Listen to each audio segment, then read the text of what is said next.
ke dapur berseri. Hamsi Amisha setia menanti masakan kampung asli dan padu, resep turun. Assalamualaikum semua, kembali bertemu di channel saya Hamsi Amisha. Kali ini saya nak buat pengat keledek, pengat keladi ataupun kolak. Kalau bahasa kawan Indonesia kita kolak talas ya. Tapi kita kata di sini kita cakap pengat keladi. Okey, semestinya cara saya Hamsi Amisha. Sebelum meneruskan memasak, kita nak tunjukkanlah bahan dia.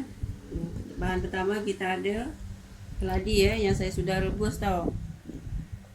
Saya rebus tapi saya tak rekod ya. Saya rebus beserta sekali dengan sagu mata ikan. Nampak? Ya, saya rebus paruh masak, saya masukkan sekali sagu mata ikan ataupun sagu mutiara kalau di sebelah Indonesia sana. Kemudian kita ada sedikit garam. Kita ada gula Melaka ya, gula merah, daun pandan sehelai. Di sini ada santan segar ya. Santan segar. Tapi kalau sekiranya kita tidak menggunakan santan segar, santan kotak, macam ni pun dah terus dia masukkan gula dan teruskan dia masukkan santan. Tapi oleh kerana saya menggunakan santan segar, dia agak cair tau. Nampak cair ya. Belah atas dia pekat tapi bawah dia cair. Okey, jadi terpaksalah saya buang ya air ni dulu. Buang air rebusan keladi ni. Kemudian kita didihkan santan ni, masukkan gula, baru masukkan keladi. Okey, hari ni kita nak cuba ataupun nak try masukkan sedikit butter ya.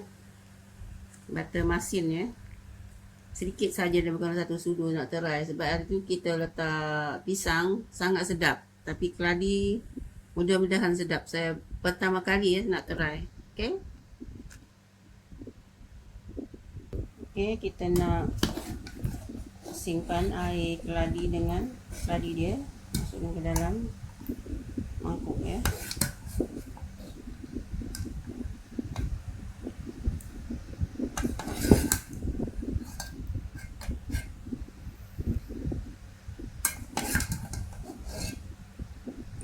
Okey, kita tapis dulu lagi, senang kita tapis.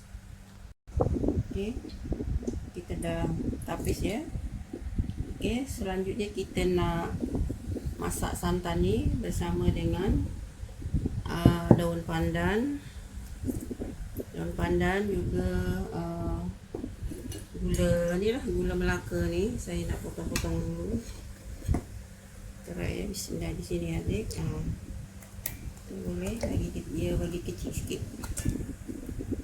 Lagi satu kita tak masukkan gula pasir ya. Gula putih kan tidak masuk. Tapi kalau di luar sana nak masukkan gula pasir ataupun gula putih, silakan.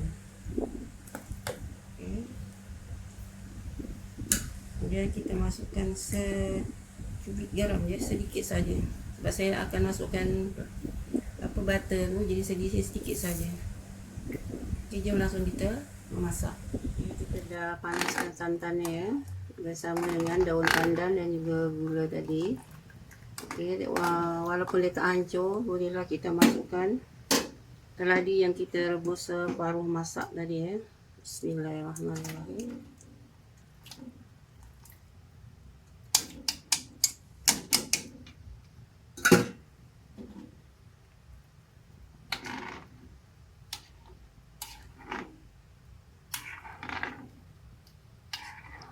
Kita punya keladi tadi dah hampir empuk ya. Dah hampir empuk ya, tapi belum empuk sepenuhnya, tapi hampir-hampir empuk dah.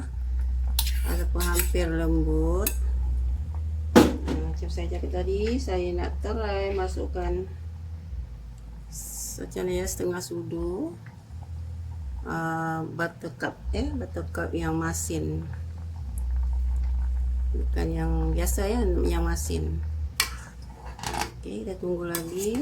Sehinggalah benar-benar ataupun betul-betul keladi ni empuk. Hangat kita ataupun kolak keladi kita dah masak ya. Tapi saya Zik saja tak nak bagi dia lembik sangat, nanti takut hancur ya, nampak ya. Okey, kita dah masak ni, kita tutup api lah.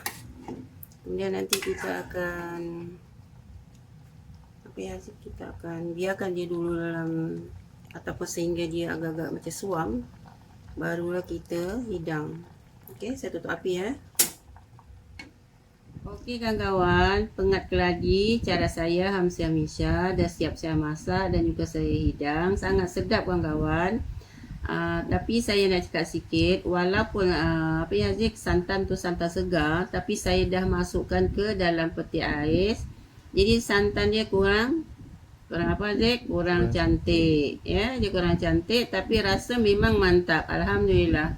Okey kawan-kawan, selamat mencuba bagi yang sudi. Terima kasih banyak-banyak yang dah support. Jumpa lagi di lain konten insya-Allah.